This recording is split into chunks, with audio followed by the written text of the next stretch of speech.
it's Dani, back again. It is Oracle time.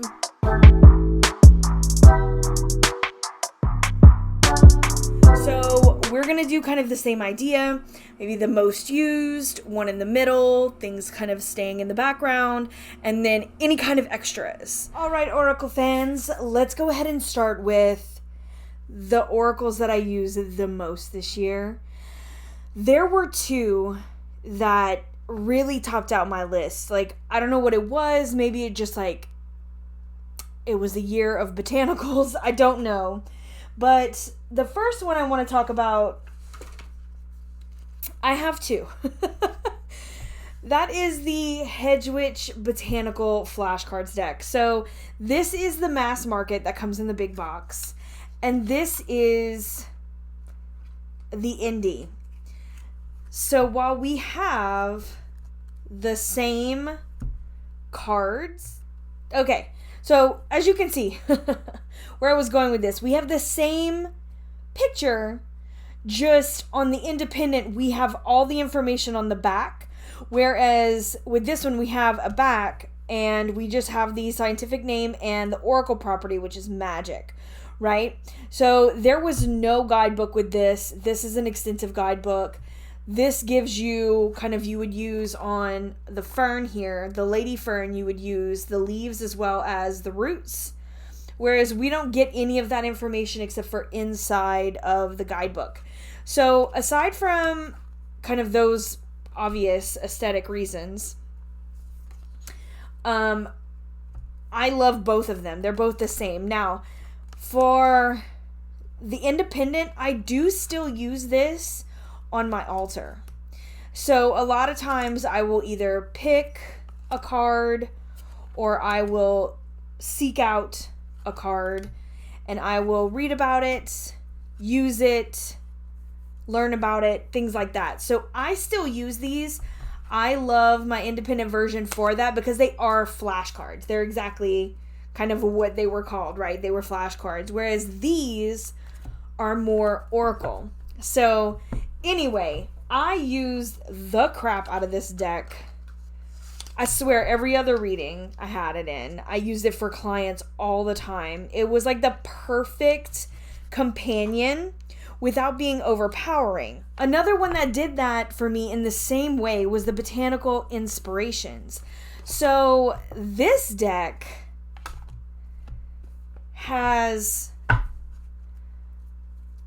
Botanical Inspirations on the back, but it has a more vintage feel. It's got the name, it's got the scientific name, it has keywords as well as quotes on it. These are so beautiful, and it's very much, again, these two are very much my aesthetic.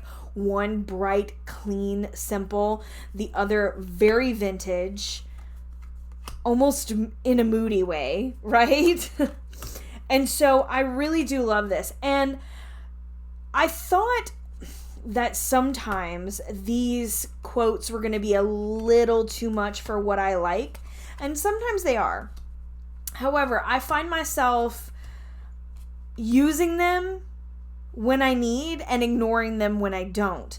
So I would use these in all kinds of different spreads, but when I go to year ahead spreads, which I do, at least 3 cards for every month of the year. And so sometimes it was the actual flower, hydrangea. What did that make me think of, right? Other times it was thankfulness for understanding. That was the keyword. That's what I needed in that reading, in that moment. Whereas other times it was the actual quote, right? This one is, before we can forgive one another, we have to understand one another. So there were so many things to pull from, and I found myself sometimes completely ignoring the fact that there was a quote there, and other times the quote was what I needed. So something that I thought might be a distraction definitely ended up being something that I used quite a bit.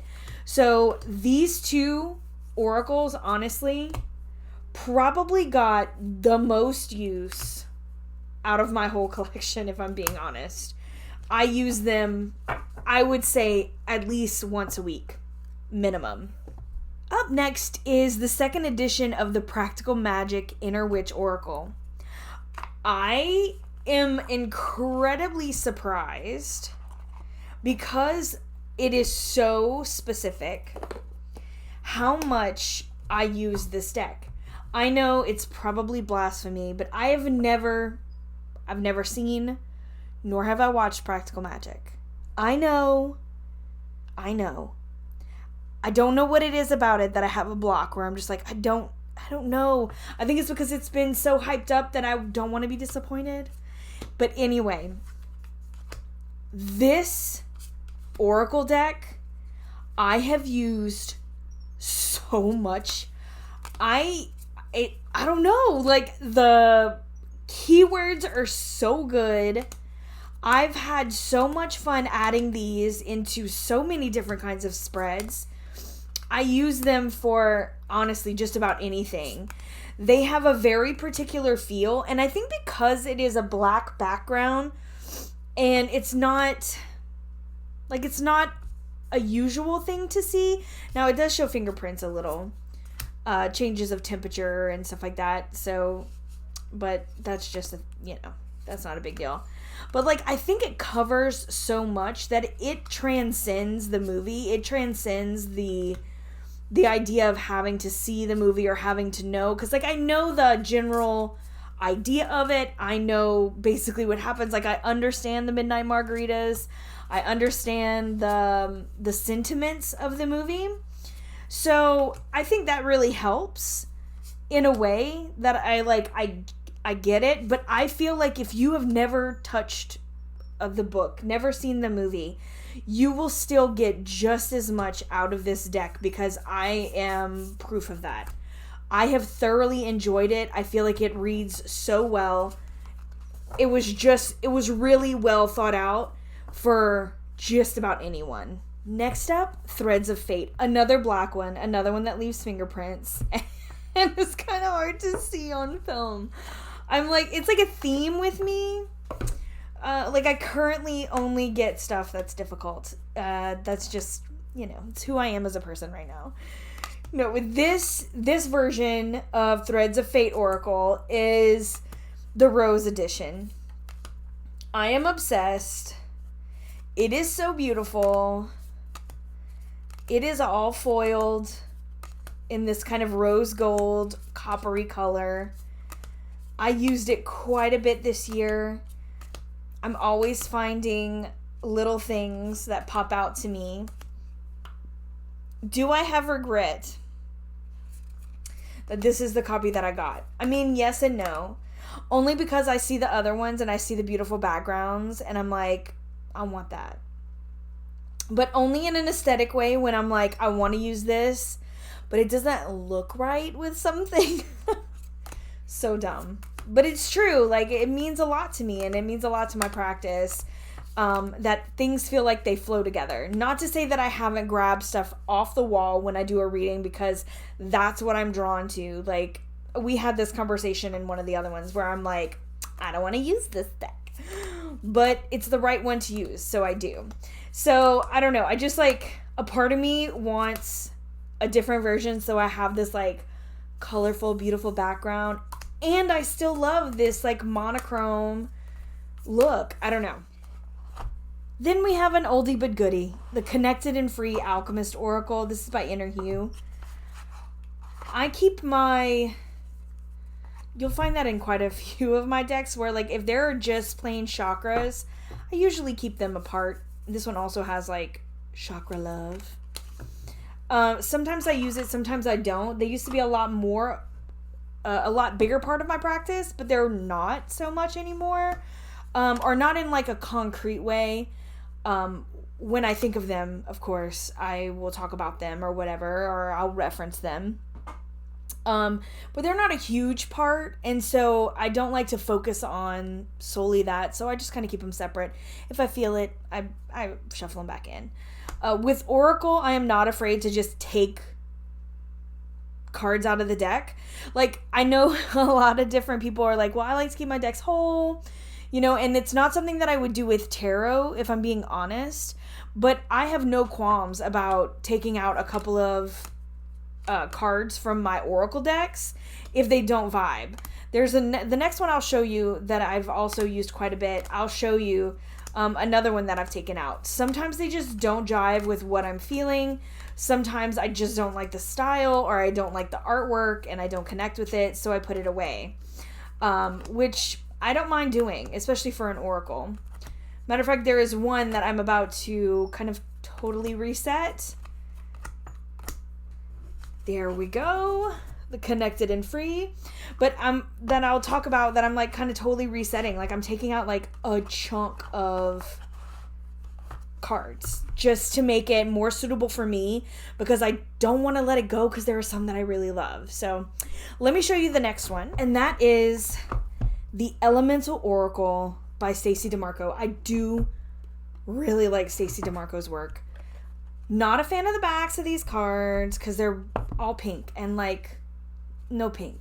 So that kind of bugs me, but it's not that big of a deal. So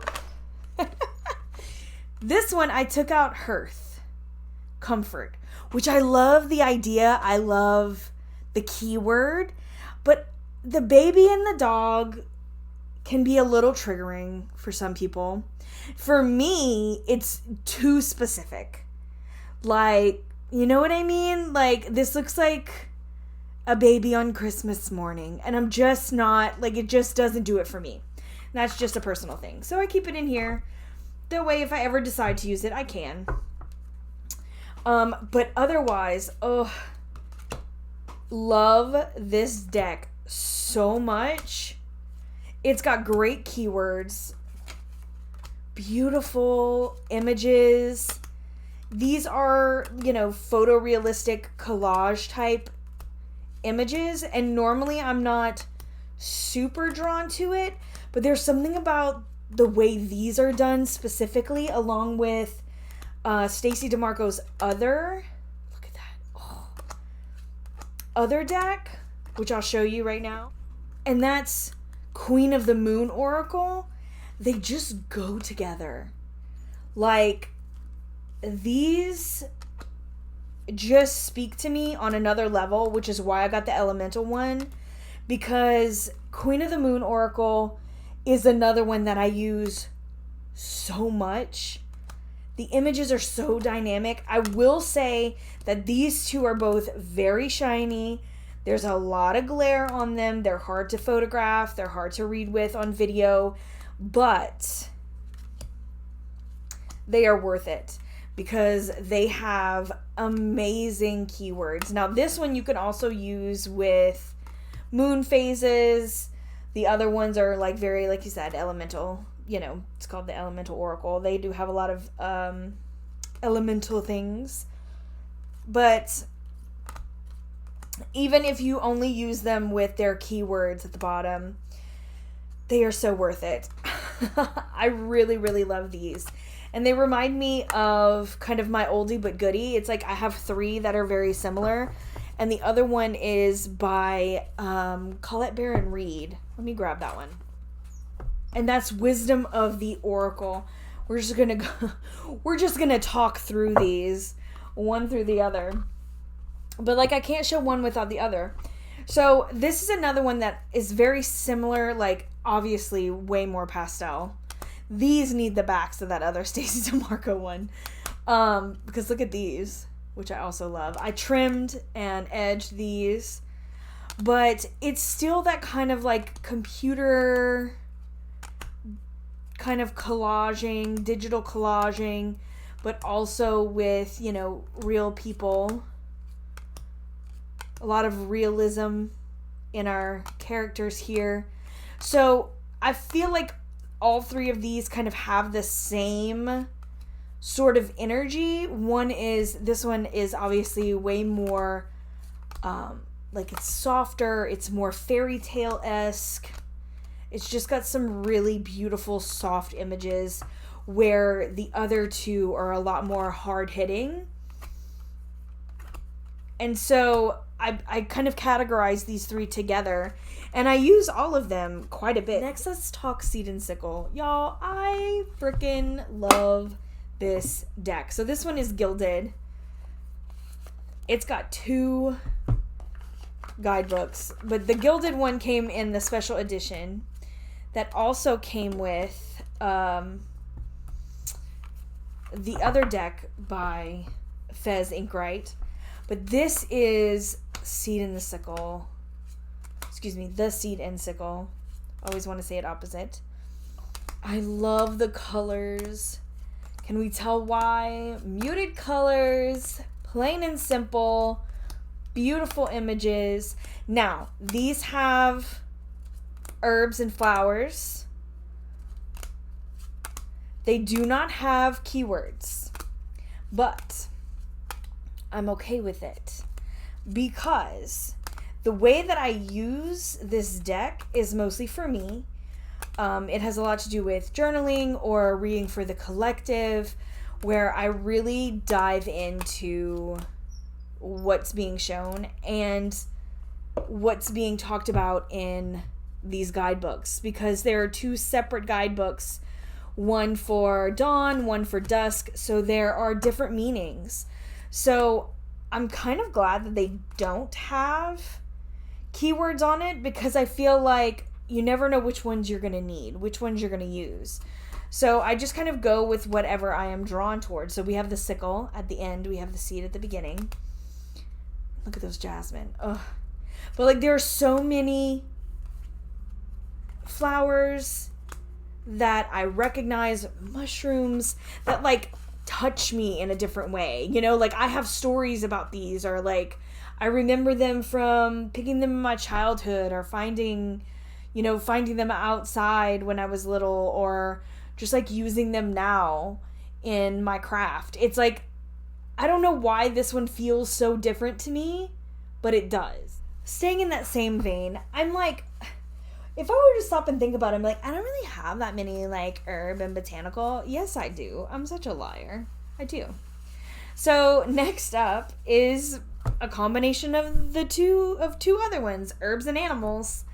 And that is the herbiary and bestiary cards.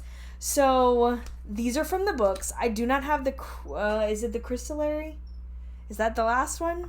The crystal one. I don't have the crystal one yet, but I did maybe have a gift card to Amazon, so I may have bought all 3 of these in actual, like real life actual oracles, because these are flimsy.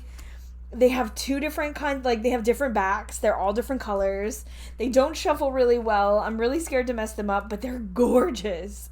They're so beautiful. I love the keywords. I love that they talk about what's on the card as well. So we have the spotted skunk, stand up for yourself, beautiful art, amazing keywords. But this is what I've been using this year. I literally just mix them together. And then if for some reason, oh, I love that black bear. If for like whatever reason, I like set them like this, as when I was reading for somebody, I'm like, it's the same. It doesn't look different on the front, but the backs are different colors. It's just like herbs and animals. So I'm really excited to get the oracles in, because I think I might just mix them into all one huge deck, because they flow seamlessly, and I don't know, they're so expressive. They are so expressive. I don't know. I'm a huge fan. Huge fan. Continuing with my earthy self is my very old, very much loved Earthbound Oracle. These are, I mean, the finish is like being rubbed off. Forever loved, forever used. They just read so well. They feel so witchy, and I don't know, they're very like sacred to me. I did a lot of intuition work. I did a lot of kind of inner healing work using this oracle. quite a few years ago now. And I think that's why I came to love it so much. And like I have my own set of meanings for these. Is I don't know, like I did so much inner work using this deck that it just feels like I know them through and through. Now to a trio that always gets a lot of use in my collection, and that is Oracle of Oddities. I think this year I'm going for it, you guys. I am going to mix them all. Like, legit, just doing it. Don't care. Don't want to care. Gonna mix them all. Ugh, beautiful. I'll take out the duplicates. Maybe I'll make something out of them. Or put them in my grimoire.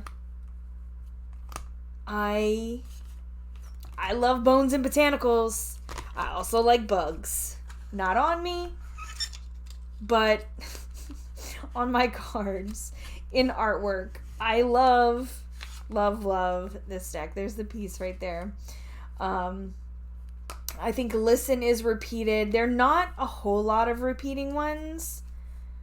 The second one, you can tell I used the second one a lot longer. I got the second one first from my sister-in-law. One Christmas, she managed to find it for me. And so it was the first one that I received, and then I managed to get my hands on the first and the third. So here are the chakras. Again, put off to the side. But all beautiful images. Bones, botanicals, bugs. All the lovelies. All the scaries. I love them.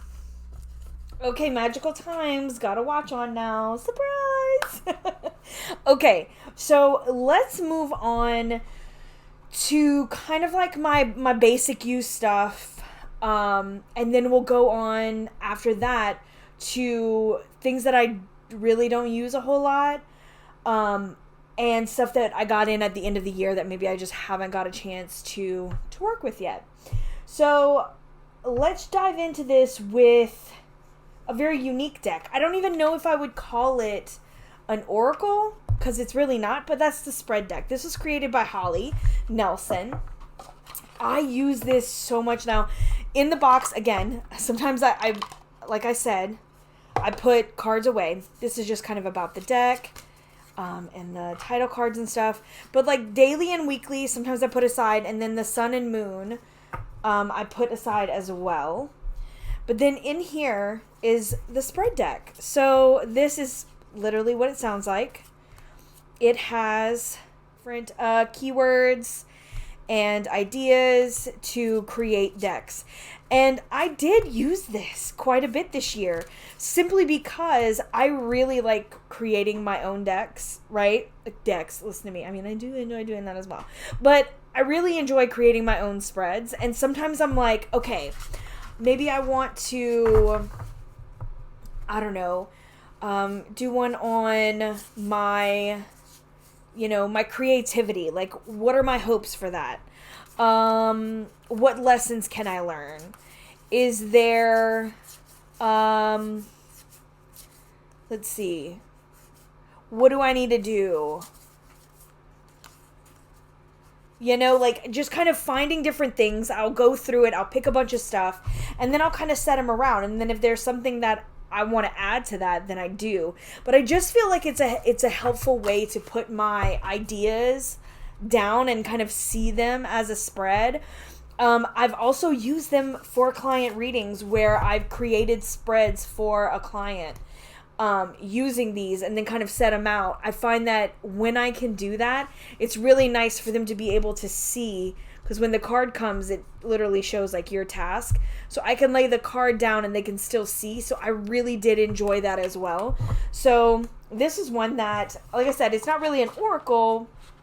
I probably could have put it at the end of the last one with my like little extras, but it's one that I used throughout the year. Up next, which I guess could have been put in my most used, although my most used really got like kind of wild, where I just kind of started talking about things and pulling things out. But that is my Pear Tree Oracle. So, of course, I made this deck, so I love it. I use it a lot. It is still one of my favorites to pull out. Even if it's just to pull a couple of cards and make me feel better, there's just something about it that, I don't know, I love it, but I'm biased, so I can't really say much to that. And it's like, it feels kind of awkward being like, this is one of my favorite decks because of this, this, and this. But it truly is. Like, this has a special place in my heart. Not only because of my past with these sort of images, but in the simple way that I feel like I can express myself. And I say myself, like I'm the one expressing it, but like in a spread, especially when used with a tarot, I feel like it is a good way to express myself, in the sense of like, if I'm reading for somebody else and like timing comes up, it's like, it's so easy to be like, do you see the way she's poised? She's got one foot out. She's ready to go. It's like, these are simple images, but the subtlety of what's happening is really expressive. And that's what it does for me, because like each and every one does feel like it's part of a whole, right? These are the individuals that make up this whole space, right? This is the Pear Tree Court. Everyone has their place. Everyone has their own personality, their own backstory, and their own way to express themselves. And I feel like this, more so than anything else I've ever had, really makes me feel that way. Because like this openness, he's got his hat in his hand, like it really helps in the character development, I guess. And really expressing what's going on. Like, yes, there is an openness. His hat's, facing this person. His body is open. He's clutching something in his hand. He's not closing himself off, but that could also be an open-mindedness. Like, he is not someone that's going to be in a fight easily, right? Like, he's willing to listen to what you have to say. And just like, I don't know, it's just really expressive. It's really, full of stories, right? It's full of energy. It's full of feeling. It's full of emotion. They really feel like they have a whole life to pull from, for me. And so that's why I use this quite often, and why I really do love Pear Tree Court. And like I know I'm biased, but like, to be fair, I didn't make these images, as in like I didn't personally draw them. I just curated them, right? And the way that they're drawn is really expressive to me and to my eye. So anyway, enough of that. Let's go on to another really fun one. And Elisa made me do it. And that is the Vintage Wisdom Oracle. Now this one at the end of the year did kind of get put aside because I want to alter this deck. It is a ginormous, but I don't know why I like waited on this deck so long. It's literally so much that I love. It's got these beautiful vintage vibes. It looks really nice next to Mystic Masters. And that's what Lisa had said, which is why I like scooped it up. I was like, oh, I never even thought about that. I'm going to buy it. But it also is very much, again, there's obviously a trend. We all have our own aesthetics. And I feel like I really hone in most of the time on my oracle, where like they go with most of everything that I have, right? So everything kind of has a flow to it. But these are really, really beautiful images. They're so much fun. I do really feel like they're too big. The image is not too big, but to have the border around it is just too much. It's too much for me. Next is an oldie but goodie. I think this is still in print. I think it is. This is simply the Moon deck. I got mine in a little pouch. Comes with this really great guidebook that I use because each card has a ritual. So if I pull myself a card, or if I pull a card for others, I always make sure to take a look at the ritual or send the ritual to whoever I pulled the card for. That way they have it, because I think it's so important, and it really flows with this deck. So as you can see, it's pretty beat up. Can you see that? I mean, it's getting worn. It's getting worn, but that just shows the love. This is a very simple deck. Affirmations flowing through, very muted. Again, this is I mean, it's me. It's gonna be those things. Has a lot of moons in there, very moon based, obviously, for the moon deck, but it doesn't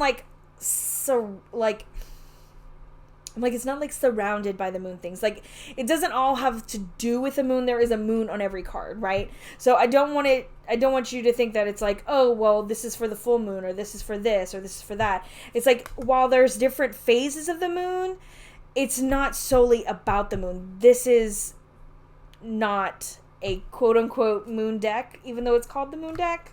I don't know. But I kind of wanted to clarify that, because it's like, there is no reference. I mean, obviously you could say, oh, it's the blood moon, or it's a wolf moon, but it's just, I unleash my wildness and choose to be free. So while it has moon images, these are just kind of everyday affirmations, is, I guess, the long way to say that. Kind of in the same tone, I would have to say, is the Sacred Self-Care Oracle. This is by Jill Pyle. I was sent this deck, and I have been thoroughly enjoying it. While it's not, like, I don't have a whole lot of pastel-y kind of decks, I use this with my everyday tarot, and I keep it in the house with me. And so a lot of times on the weekend, a lot of times Saturdays are kind of like my days that I usually pull self-care stuff to kind of focus on for the weekend. This deck has been really, really great for that. Sometimes I'll post it on my Instagram. I haven't done it in a hot minute, because I brought it in here for something and it never made it back out. It's definitely going back out today, now that I've finished filming this, for sure. But it's got such great keywords here, like health checkup, intuition, journal, soak in a bath, sweet treat, chanting. There are just some, like, it's even has sex here, hydrate, use your hands. Like, I wanted to encompass everything, right? Abundance planning, connect with your womb. Like, these are some really interesting. We have pleasure. I love seeing the different things in, like, places that we maybe don't hear a lot, right? Or that we try to, like, avoid, we don't talk about. I feel like this talks about so many different aspects of our everyday life, our spiritual life, our physical bodies, and I really enjoy this deck. So I know I haven't really talked about it on here, but if you guys are interested, let me know and I'll do a walkthrough and we can talk about it a little bit more. But this has been a really big addition to my practice itself versus, like, you know, the things that I show on social media, and I just feel like it is one that people should definitely put on their list if they want it. I know it is female centric, so, you know, there's that, but at the same time, I just feel like it's really well done. Let's talk about the Tapestry Oracle. This is from Kendall Effler. I really enjoy this deck. I've used it quite a bit. I haven't added my anything to the blank cards yet, but these have truly been really wonderful in my practice. Plain, simple, black and white images. So clear, so beautiful. I love the different bodies.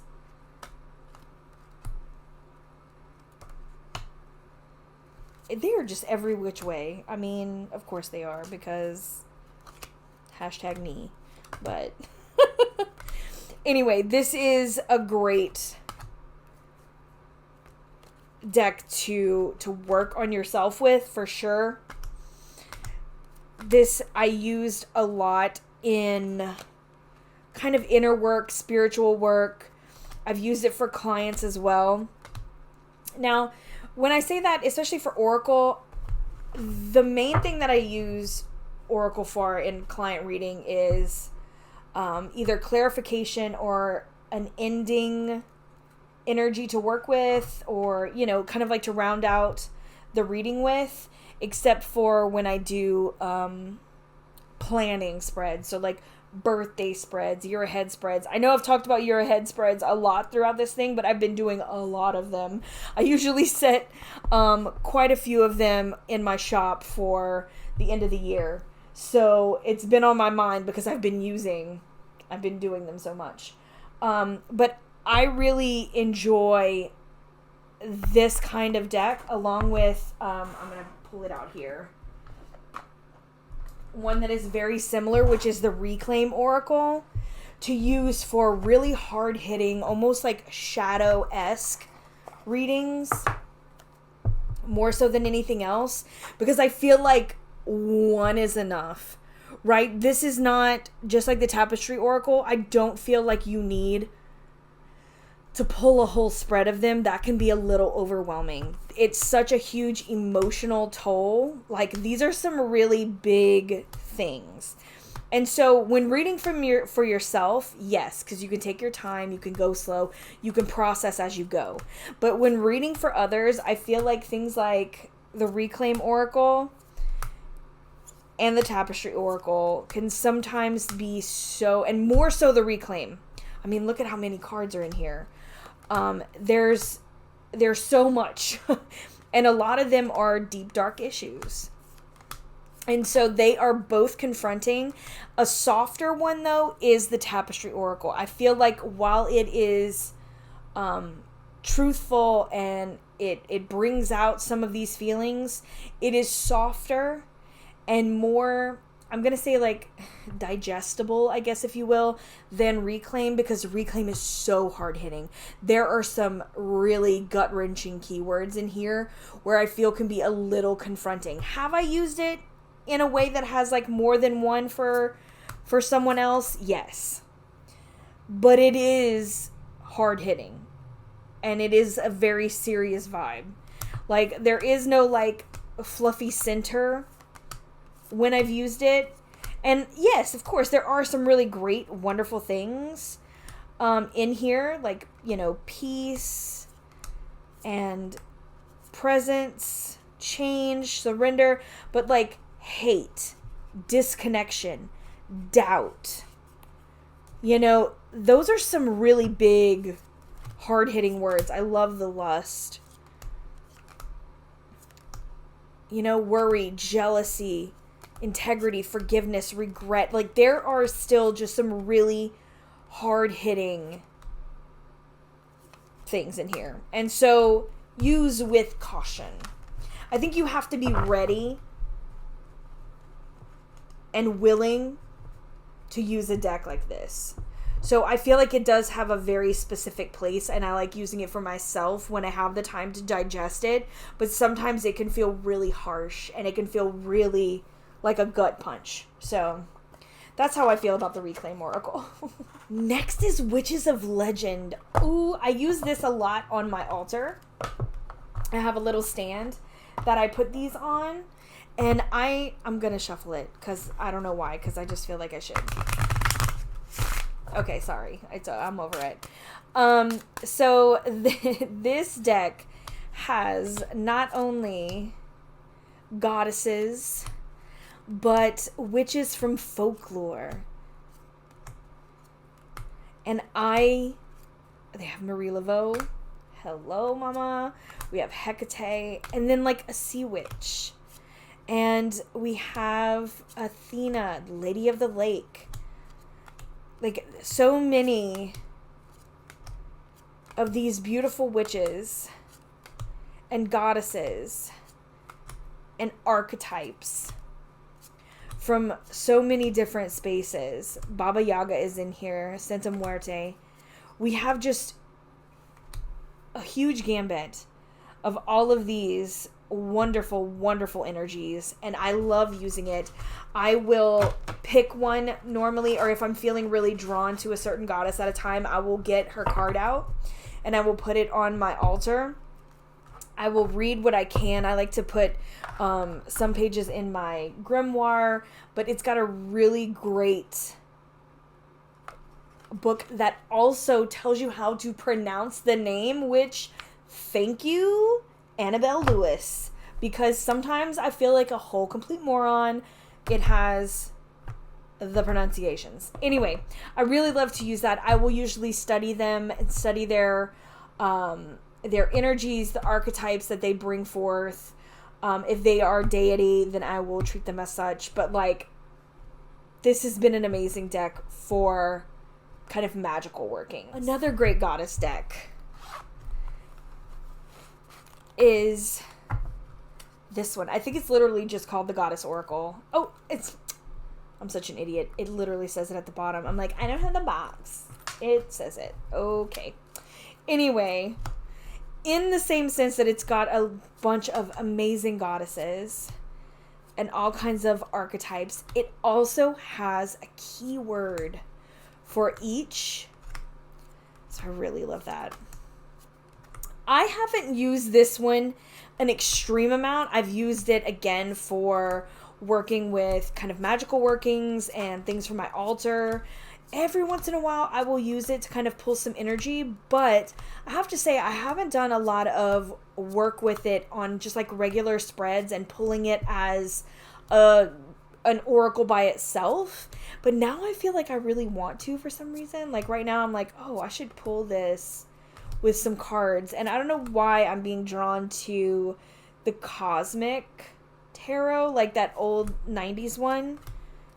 I just feel like maybe it would look good with that. I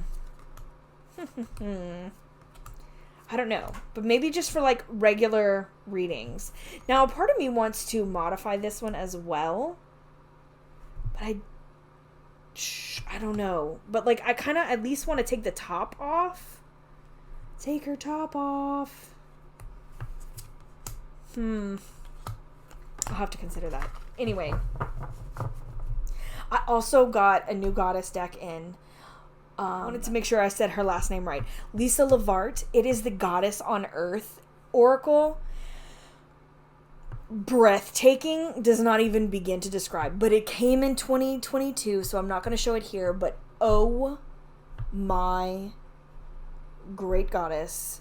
It is the most beautiful thing and the most connective goddess deck I have ever put my hands on, and I'm like, not even exaggerating right now.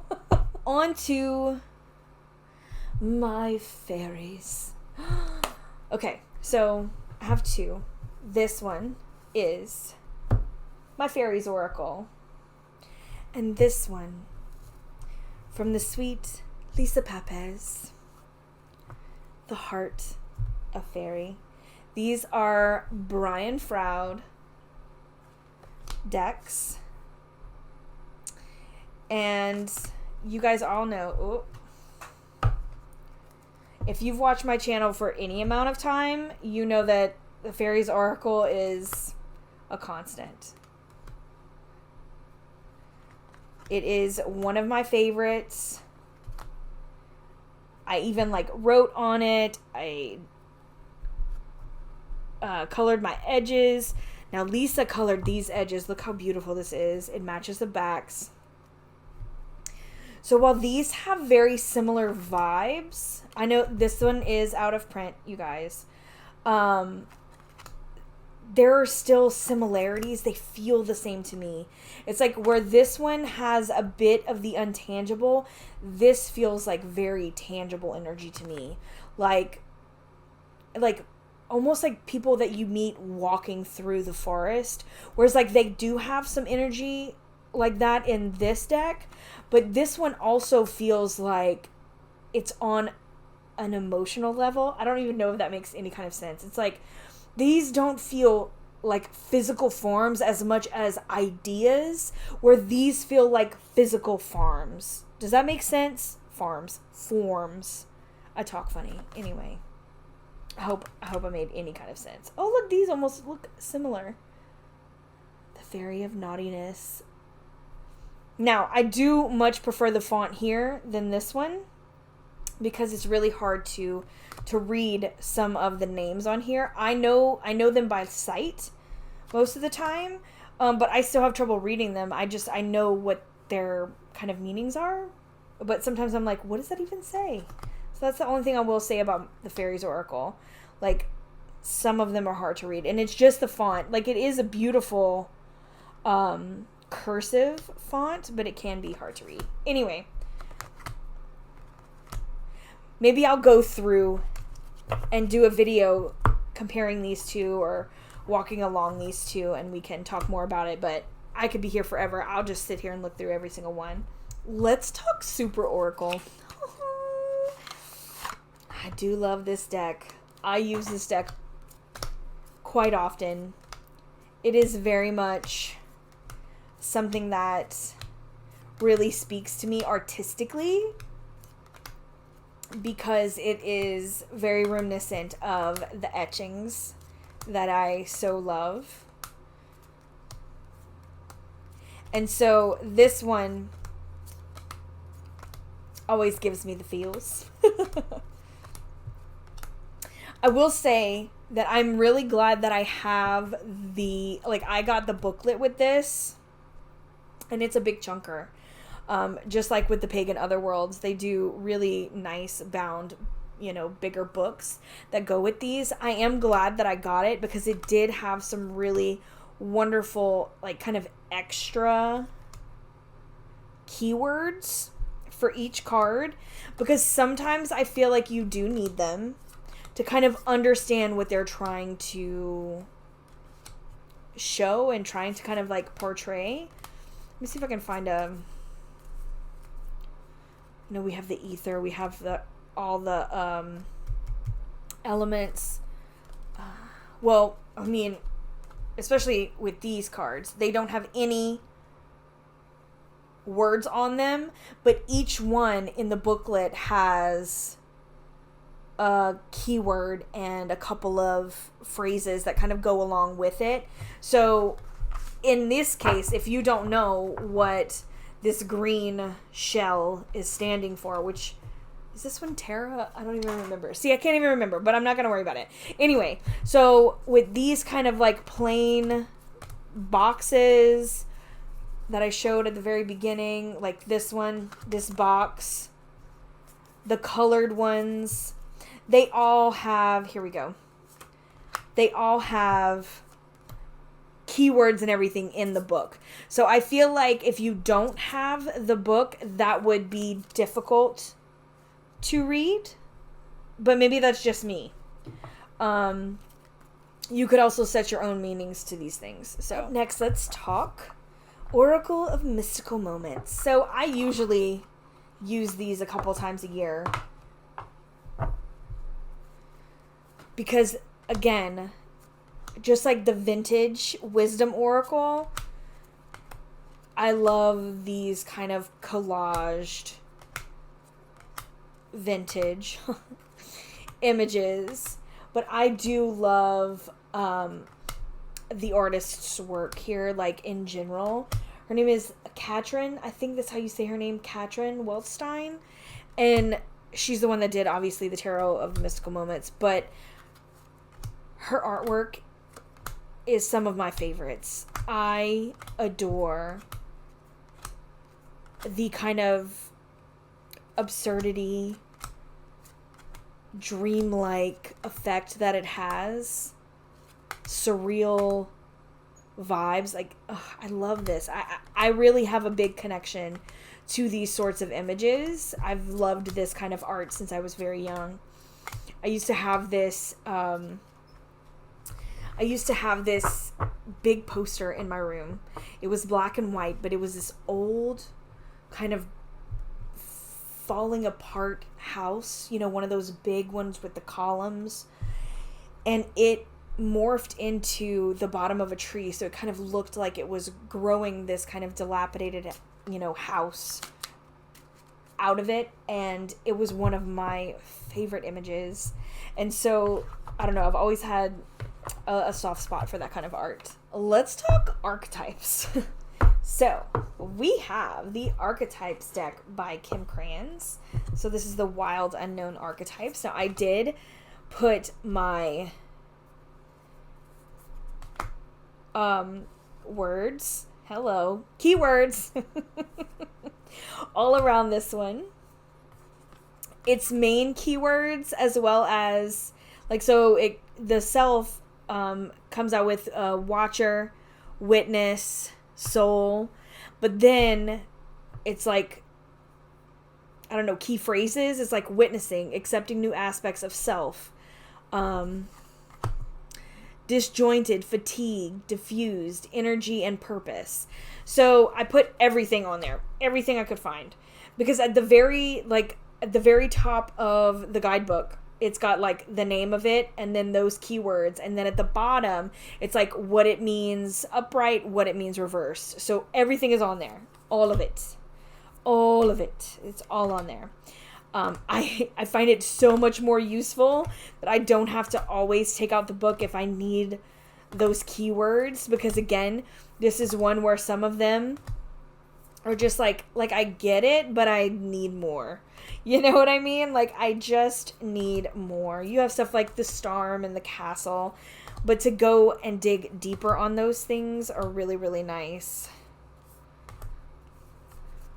So I really enjoy using this archetype deck. It's got a lot of different uses, in my opinion, to hold space in a reading, to kind of pinpoint some shadow. I use it in tandem with other decks 90% of the time, although there are some really, really great ways to use it by itself, whether that be in kind of a past life kind of moment, maybe like internal mapping kind of thing. Many different ways to use it, but I usually use it in tandem with other decks to kind of explore spaces. Another one is the Archaeon. Oh, I really love this deck. I really love this deck. And I don't think I've talked about it here. Oh, did I mess up the... Oh, I got wet.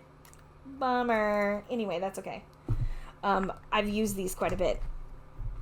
And I like to reference... Okay, let me talk a little bit about this book, though.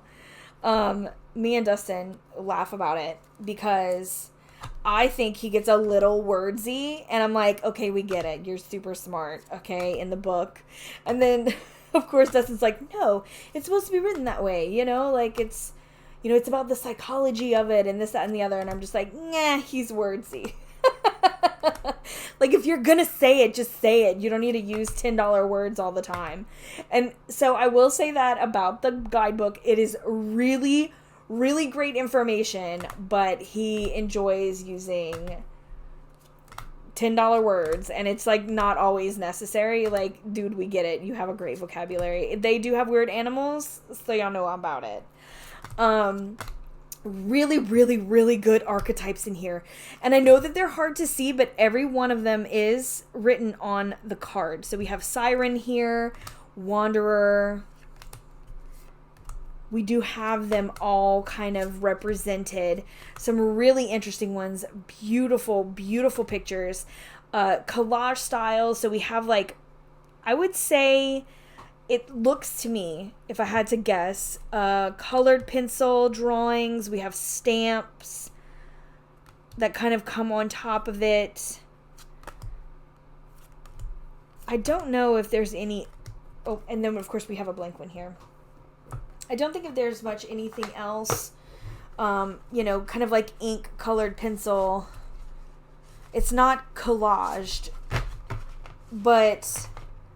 like in a I guess I'm gonna air quote like traditional sense, but like it looks like maybe this was drawn on paper that was once a note, or kind of digitally put on a background that had like writing on it. Or this one almost looks like the back of an envelope. I don't know what I'm trying to say, but like like found recycled paper that it was put on. This one looks like it has like columns of words. So it is a slight collage, I guess you could say. But like these look like they were almost drawn upon found paper kind of vibe. But they do have some really, really great keywords, really good guidebook, really good archetype deck. Speaking of archetypes, let's talk about the Citadel deck. So this is a little deck from Fez Inkwright that came in the Seed and Sickle limited edition. Oh, it totally reminds me of Game of Thrones. Like, just the vibe of it. Got the Hound, the Shepherd. It's got really interesting story with it. Like, we have archetypes, we have different people in like different layers of the city, right? So it's, I don't know, it's just really fun to use. I like it as an archetype deck. I like it as a storytelling deck. I really like to think of it as like its own little fantasy world as well. I really geek out on stuff like that. Up next, let's talk Earth Wisdom. I've had this little deck for a hot minute. It's not many cards. I think I got it for like $10 on Amazon a hot minute ago. I had never seen it, but I loved the idea of what I read. So I bought it on a whim, and I haven't put it down since. It's not my style per se, like not one that I super gravitate towards. But at the same time, it looks really good next to like the Wildwood and Druid Craft. So it's got that like Celtic vibe that I am really drawn to. One of my favorites. But like the people in it are not something that I'm usually, like that kind of art is not usually my thing. But it just works in this one. It just kind of works for me. So I really enjoy this deck. I use it a few times every year. A lot of times I'll pull it out with my Druid Craft or Wildwood because it really works with it. Great keywords on it too. I think there's only like, I think it's in the 20s. It is not a very big deck. Let's see. 32. Okay, so 32. I guess it just feels really small. I'm like, it's like 25, right? No, there's 32. But it just feels small, I guess. Okay, so I didn't really use this like I thought I would. However, I still love this little deck. These are the Garden Dragons. I used it a few times this year. I used it with... What deck did I use it with? Now I can't remember. But it did go really well with it. It, like, really made me smile. Man. Shoot, I can't remember. But as funny as it is, like, looking at it, like, I would use it next to the new chapter. I know some people are like, ew, why? I don't know. I just feel like it would work. It would bring some, like, cheery softness to it, maybe? I don't know. But I would do that. But there was one one specific deck that I was like, oh, I'm going to have to tell them about that. And now I don't remember. Maybe it's on my Instagram. Anyway. I still love this deck. I know it's silly and it's funny. But it does have some really good keywords. Along with our little mushroom dragon is illusion. And it's got some really, I don't know, it's cute. It's cute. I like it. Makes me feel happy. So, there's that. Okay, happy feels. Let's talk some seasonal decks. So, Season of the Witch. I do have the Samhain Oracle, which, again, I don't know why I waited on this one. Someone sent this to me, and I was so excited when I got it in my hand, because I was like, it was one of those that I kept putting on and off of my list, where I was like, do I want it? No. Yes, I do want it. No, maybe I don't want it. Yeah, I do. I used it for more than just Samhain, if I'm being honest. I used this since I got it in my hands. I love the artwork. I didn't think I did at first, but now that I'm using it, I'm like, yes, I do. I just really like the feel of it. It's dark. It's expressive. I really enjoyed this. So much so that I got the Yule one. Yep. Here she is. The Yule Oracle. Come on, baby.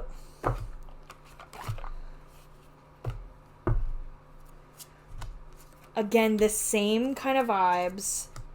I love how the colors sort of stayed the same.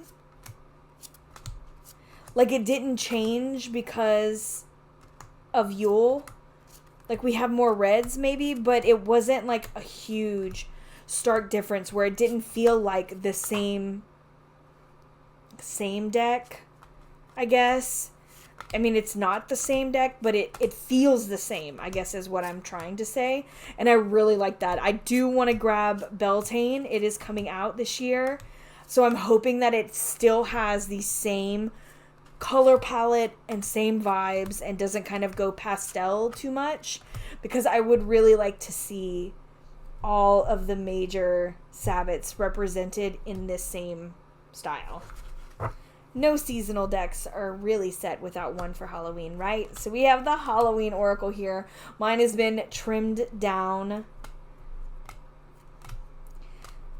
This is one that I'm not gonna lie, there are some times that I just want to use it. So I pull out the zombie, I pull out the mummy, the vampire. Like, I pull out the, like, I don't know, really Halloween specific stuff, you know? And I'll keep stuff in, like, the veil, the graveyard, the lamp, the skeleton, the cauldron. Like, there's so many more. Like, sometimes I will pull them out. Like, I'll pull out Trick or Treat and just use this as a regular deck and not so much as a Halloween one. So you will find me taking things out and putting things back in around Halloween time. Because I feel like we need one like this in our life that's not just Halloween, but still has the same vibe. Because it's got great keywords.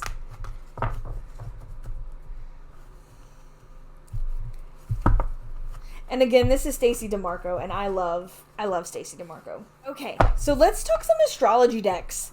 So I don't use these an extreme amount because they are very specific, but I have been enjoying these that came into my collection.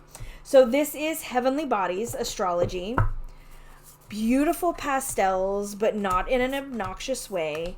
Not that pastels are obnoxious, but sometimes they are. That's just, you know, if you love pastels, I'm so glad that you love pastels, because I am a very, like, I like them, but I don't like them. But I like them, but I don't. I don't know. It just has to be done right for me. I don't know why. It's like a trigger for me. It just feels too Halloween candy and Valentine's candy. Do you know what I mean? Like the little conversation hearts. If things are too pastel, I immediately think of those, and I'm just like, no. Although I love them. But this is pastel done right. Beautiful cards. Really great guidebook. Love the keywords. Love what it includes. But my favorite visually is probably the Arcana of Astrology. Now, I say that, well, number one, I hate this daggum box because you can't grab all the cards. The finger things stop, and so you can't get it out. So that's annoying. But it's fine. It's annoying, but it's fine. So, visually, these are my favorite. The guidebook is legit as hell, but I wish it had keywords, and I knew it when I got it that it didn't. I knew that I was probably gonna eventually not like that simple fact about it. However, I think I'm just gonna modify it. I'm gonna put the keywords on there like I want it and just say screw it. You know, I've done it to so many of my other ones. Like, why not this one? Because it's pretty. Let's be honest. Because I like it. It's pretty. It's got the little circles. It's really nice, but there's so much information that I love from this, and it, again, a great guidebook. It's got some really useful stuff in it. It's got some great stories, great keywords in astrology, in your reading, all kinds of glyphs and elements and everything. But I think I just want some of these keywords, maybe one or two, or maybe I'll write them around the edge. I don't know. I'll figure it out. But I want these keywords on there. Last astrology one I have is the Oracle of the Radiant Sun. Such a fun one. Hate the box. This is one that I used with, and I talked about for the Cosmic Tarot that I was just talking about, actually. It goes really great with it. I've also used it next to quite a few other ones, including Mystic Masters, because it's got this like etching vibe to it. Revival art, it doesn't look bad next to at all. Also, Antique Anatomy, like it's got, again, it's done right. It's got a great vibe. It is a little pastel-y, but it's pastel done right. And that's because it's got those mixed images in there. But I mean, come on. Tell me that's not the Cosmic Tarot right there. Come on. It looks so great. Anyway, this one, I don't use as much as I feel like I should. I think it's because it's still in the big box and it's so cumbersome that I don't reach for it, honestly. So I'm just going to make a bag and do that. Okay, another one on my modifying list is this little oracle here from Lo Scarabeo. So I'm going to deback these cards. What? Yes. Okay, so where you at, baby? So I backed these, and now I don't want them backed anymore. I'm trying to find the one that oh look, here it is. Okay, here they are. So the reason that I backed them in the first place is because when I cut all the black borders off, it left the back kind of funky. Now, I mean, I really don't care all that much, but it's uneven, so I backed it. And I picked this color because it is a very similar color throughout this deck. I mean, you can see, but it's like too much for me. I'm over it. So I want to take these off. This is just contact paper, or maybe it's vinyl.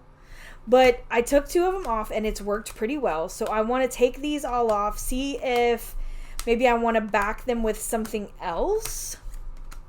Something a little more, I don't know, suiting for me. That's not just so plain.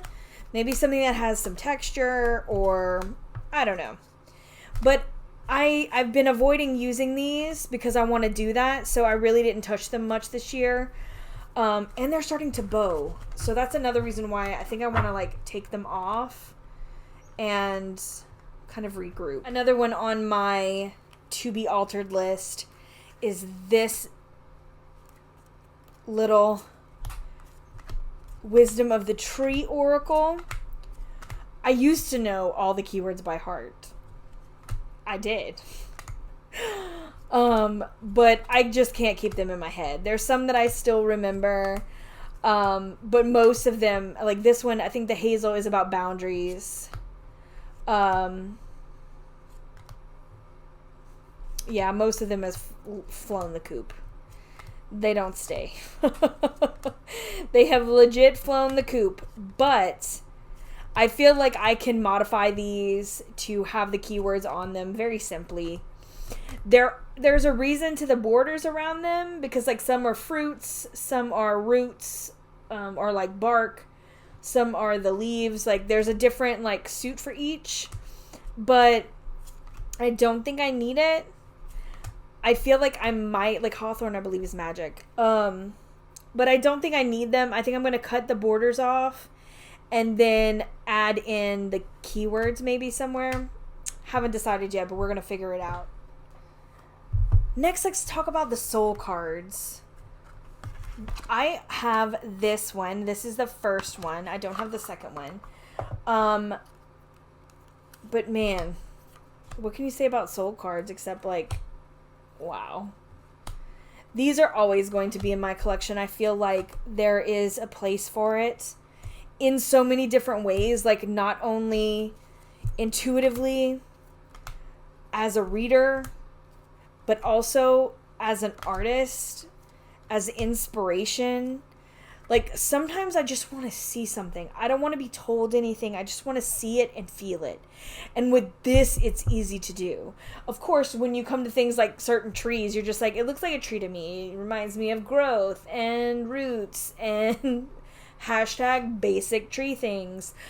However, when you have something, tree, so primal as these images, with these faces, these colors, it's completely different. It's completely different. And so I feel like this is a useful tool on so many different levels and not just as an oracle.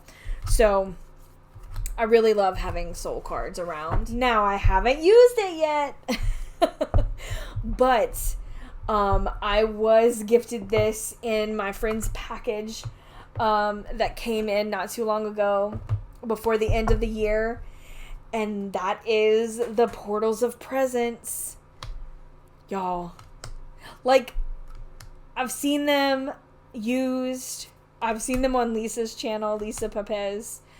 I've watched her use them. They're phenomenal in action. And, like, seeing them on video, I'm like, oh yeah, they look really big. But having them in person, y'all, they're huge. They're huge. But again, this is another one that's gut reaction. And I know that at first glance, just kind of like soul cards, it's like, well, how do I use this? Like, this is not the same as soul cards. These literally feel like portals. Like, the name suits it 100%. You feel like you can look into these creatures, these people, these entities. You feel like you can look into their eyes or eye and feel something. Again, another tool that is not solely about divination or using them as an oracle, right? This is a multifaceted tool, in my opinion. This is an oldie but goodie. This is out of print. This was, I believe the creator's name was Devin. I can't remember her last name. But this is the I Am Powerdeck. This is a little deck with 108 affirmations, all, as it says, I am statements. Watercolor, very open, has all the chakras, has some really interesting keywords. I mostly use this as a placeholder. Sometimes I will use this in bigger spreads, especially if we're doing like months ahead or weeks ahead or anything like that. Something to kind of hold on to, like, what is my kind of affirmation for this week? What do I need to hold on to this week? Well, I am inspired. Be like, okay, well, I'm looking for inspiration. I am inspired. This week is about being inspired. So I use them for those kind of things. This is another one where sometimes I do take out the chakras, because I am crown, I am third eye is not always something that resonates with me. So one that did not get a whole lot of use in my collection this year was the Dreamscape. Now, that's not to say I didn't use it, because I did. I actually prefer this over the Ethereal Visions Tarot because I like the deeper colors in it. I know that some people have issue with the artist, but this was one that I did use this year, but not as much as I thought I was going to. I think a lot of that had to do with the fact that it also feels like another kind of archetype deck to me. And I think I wanted it to be more like a useful oracle, like in everyday readings, but sometimes it's not. Things like the White Owl or the Palomino and stuff like that, it's like it brings more of a archetype or a kind of situation versus an oracle. So I feel like this one is a different type of use. So I didn't use it an extreme amount. I'm still on the fence as to whether or not I'm keeping it. I really love the art, and I really love certain aspects, like the spring, like the thought of like things springing forth. I love the shadow, the night, balance, the light. I love so many different aspects of it, but like the animals I could have probably did without, like, if I'm being honest. Like, it's alright, but I want to talk about these kind of other images, the scales. Like, I don't know. I'm still messing with this one. I don't know what it wants to be. You know what I mean? Because of the animals in it. That maybe if I took the animals out, it may... I'm going to keep the lunar moth because that's, like, different to me. Just like the rabbit and the fox. That feels like something chased, right? The story. So, like, maybe if I took some of these just animals out and used it in that way, but then, like, I'm left with such a small deck. I don't know. I don't know. One that I think I am going to let go, though, is the Fantod pack. Because I love Edward Gorey and I love this imagery, but I didn't pull it out. I didn't really use it. It's so fun. It's cheeky. It's like, I don't know. It was for fun anyway. It was like super cheap. But I don't know. It was really charming. And then I just feel like I lost the charm of it. I did edge this one, which I do like, the black edges. But I don't know. I don't feel like there's enough of it to keep. I don't know. This one I think is going to leave my collection. Then we have Sacred Rebels, which is one that I have decided to work on. So I talked about this earlier. This is one that I am removing a chunk of cards. Look at this. I am removing a chunk of cards. Ones that I don't vibe with. I don't care for the black and white. The Sacred Fool just doesn't ring, I don't know, anything to me. There are some images that like this one has all the hair. I can't with that. This one is mainly about the keywords. Some of them about the keywords that I don't care for. Like, I don't know, the shock of the new. I don't really care for that. I mean, like, I know everything has a place and I've used it all together before, but like it was stopping me from using it because I didn't vibe with everything. And so I've decided to kind of make this the Oracle, remove what I didn't want, and see how I like it from here. Because these, I connect with what they're saying,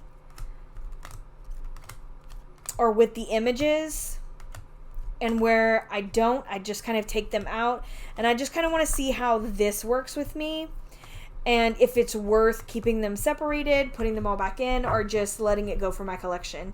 But this one's been in limbo for a while, so I want to try this, because after looking through it, I was putting it up for sale, and I ran up against some of the images, and I was like, oh, but I still love some of these images and keywords. So I decided to try this, see how it goes, and then decide. So this one's still in limbo, but I'm going to be kind of using it in a different way. One that I think is definitely going is Work Your Light Oracle. I talked about this one before. I enjoy Danielle Noel's work, but this one had a few things that just didn't jive with my practice. Although I love the images. But you know what? I'm also wondering. See, because this one I had actually fixed to where it didn't say Anna, grandmother of Jesus. It literally just said grandmother, because I love the grandmother energy. I didn't think it was necessary to be like the grandmother of Jesus to make an impact. However, here's what I'm thinking. I may go full revamp on this one. I may make my own oracle out of this. Because, like, Starseed doesn't mean anything to me, but this also looks like discovery. I mean, there's all these, like, planets behind, and she's, like, on this cliff looking out. Like, what about adventure or discovery? What if I cut this off and round out the bottoms and make just a whole nother thing just for me?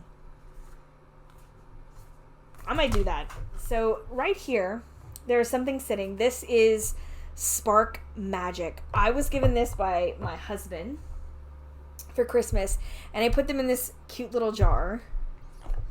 They are matchsticks. This one says, read a magical book that inspires you. Salt can be purifying. Try using salt to scrub away negative energy. Create a daily ritual that reminds you of your magic. Imagine yourself releasing all the weight of the past. So these are little matchsticks to spark your magic and, like, have a bath in herbs or essential oils. So I haven't got a chance to really start using them, but I would like to take a day. I'm thinking in the same way that I use the Sacred Self-Care Oracle. Now that I got its own little space, I want to utilize this in that same way, where maybe once a week or whenever I feel necessary, I can go in and I can pull a matchstick and kind of do that thing. So I thought that would be really fun. I bet a lot of you were waiting on this one. So many people talked about these this year, messaged me about them. I talked to them with Justin on the Witch of Enchantment, and it was a big thing. They are in my hands, you guys. I have been slowly working with them. Now, I will say this box is not the best. It does not close. I did have a rubber band around it, but I was just so scared that it was going to mess it up. It's got a great little guidebook that kind of corresponds with everything and kind of explains the meaning of each thing on the card. This is another one that utilizes all of the cards, not just some like Lenormand does. They do have very familiar images, the lily, the fish, the cross, but they do have many different things. We have a bed here. We have a lizard or a salamander, wishbone. So there are a ton of different images on these. I love the aesthetics. I love the size of these cards. I love the system that they're using. This is definitely one that's kind of in the background that I pull out. Since I've gotten it, I've been like pulling it out, pulling a couple of cards, reading about it, and then kind of putting it back. So this has been like taking it slowly, kind of putting out a couple of cards, seeing what I'm feeling from them, reading it, kind of banking that knowledge, right? So these are very interesting. I know I should have showed them at the last video, but they were on my desk and I didn't pull out those on my desk. So there we go. So these last few I've had minimal use. I've just kind of started diving into them since I got them late in the year from my friend. This one though, I've already used a few times. I am enjoying the hell out of this because it reminds me of the Golden Tarot. It does have one landscape card, which I don't know why. I mean, I understand why they made that choice because it was, you know, the way that the image was, but like it was just one. So I found that kind of strange. But these have very beautiful, beautiful art collaged all together. I love the whole vibe. It's got medieval vibes. It's got modern vibes. It's got Renaissance vibes. Love this. The keywords are so freaking good, you guys. And I know that they're huge, but I feel like there's a great place for them in my collection. It's like, I don't know, they very much speak to me on an aesthetic level. And so thus far, in the very minimal time that I've played with them and used them, I really am enjoying the whole vibe. So I'm curious to see how it continues to play out. Mist of Avalon Oracle. This is another one I've already been playing with. Again, another one with these like Celtic vibes that have a definite place in my collection, but a very unique one. So I am kind of enjoying the 4 different keywords on these cards. I wasn't sure if I was going to like the imagery, because there's a lot of like, I don't know, there's a lot of animated faces that are not always aesthetically pleasing to me, because they kind of look similar faces in different poses. I don't know, but it doesn't bother me. Like, as much as I thought it was going to, it doesn't, because the keywords are so interesting and they're really great. So I'm also trying to figure out how I want to use this, because I love the way that there's like one on each side. Kind of reminds me of the Nile cards, the fortune telling cards, because they have one on each side. Nile has 4 different ones, and so when it's touching another one, it might have something to do, like, you know, mystery and truth. Like, is there truth in what you're seeking, right? I don't know. So I'm kind of curious to see how I can utilize this deck in a unique way, because I don't know, a part of me wants to do that.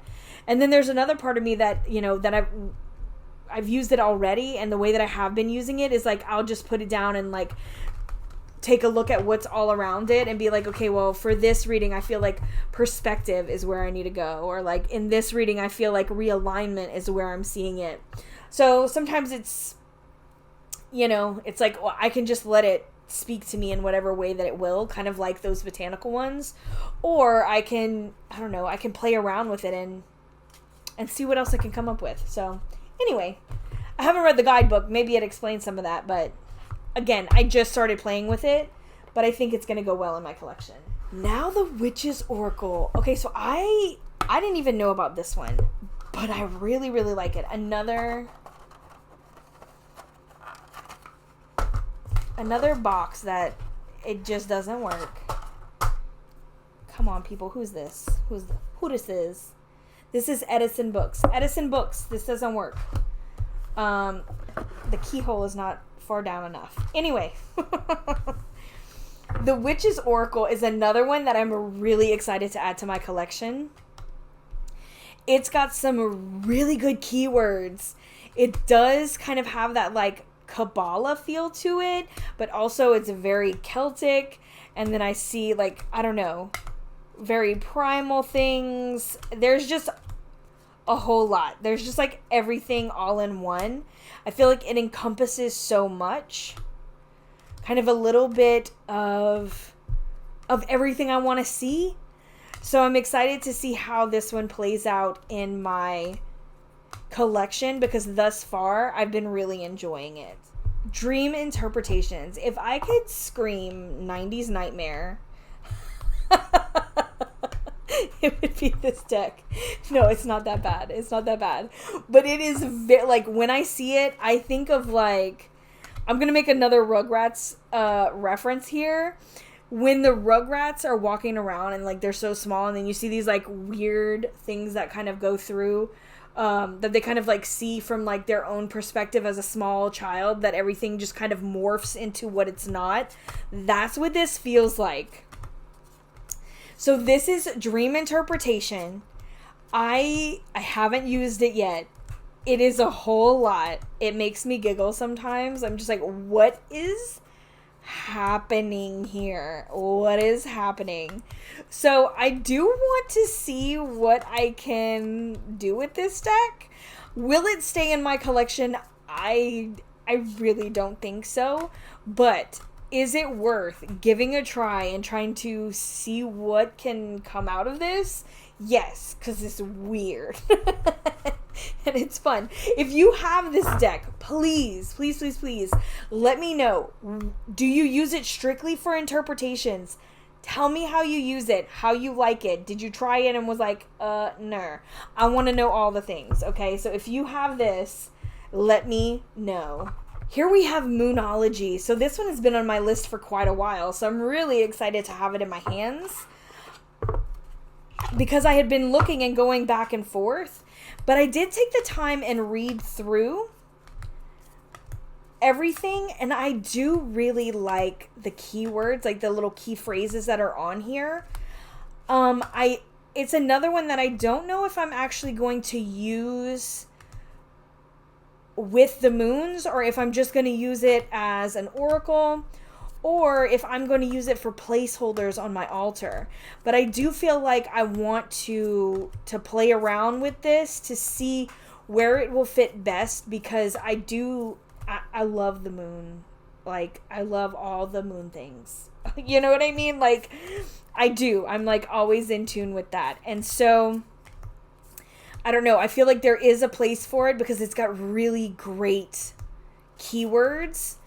So, I don't know. I'm really thinking it might just be a really great oracle. Like, regardless of the, you know, like, new moon eclipse kind of idea, I think it really works. Okay, the last three. I've only had 2 phone calls interrupt this whole thing. It's been wild. This is way more than I thought I had. Holy bejeebus. Okay, last 3. Angels and Ancestors. This is a Kyle Gray. I've had his other ones. I did rehome them, but this is a totally different feel. I used this one the other day to read for someone. I hadn't used it at all until January. But I do love the earth tones that accompany this deck more so than his other ones, which are a little more like pinks and purples. This is a lot of like browns and you know, earth tones, greens, and things of that nature. What are all these noises, y'all? Oh my gosh, there's been so many noises, like right towards the end. I'm just like, I want to finish. Okay, anyway, a lot of earth tones, a lot of greens, a lot of browns, a lot of golds. And so, I don't know, I enjoy the art better on this one. I enjoy the keywords more on this. Like, I feel like I read through each and every one, and like, I like them. There's not one that I would take out. Whereas his other ones, I felt like there were some that I needed to remove because it just didn't work for me. I don't feel that way with this one. I feel like these work for me. Now, the last 2 are something a little different that I normally don't have in my collection. So I am going to give these a try. This is Oracle of Visions. This is something all its own. So again, I don't know. Maybe this is one that I would modify to suit my needs. However, this artwork is not something that I normally move towards. As funny as it is, Stacey DeMarco's art, like the stuff that is used in her oracles, I find are the most similar. Her and Colette Baron Reed. But this is, what is it, Ciro Marchetti? And I'm not a huge fan of the type of art that this is, but the guidebook has been very interesting. Like I said, I really haven't messed with it. I opened it once or twice. Like these 2, I love these 2 images. I love this one and this one. But then there are some that I'm just like, I don't really care for this like jester kind of look that's kind of predominant all around. Very masquerade looking, which like some things I really enjoy, but like, I don't know. And I think that's because I grew up with Mardi Gras, so sometimes these images are just like, ugh. They're just overplayed. I've lost the beauty of them because it's so, like, basic sometimes to me. And I know that that's not the case. And there are so many images in this that really intrigue me. and the guidebook is very interesting in what it portrays, but like, I don't know if this is going to stay in my collection. I need to work with it to decide. On surface level, I don't know. I don't think so. But maybe working with it, it'll be different. But I feel like it would have to be modified so I could have something aside from just these images, because they don't always speak to me. Last one is super intriguing to me. This is the Sacred Sites. So another one that when I look at it, I think of Oracle of the Radiant Sun. I think of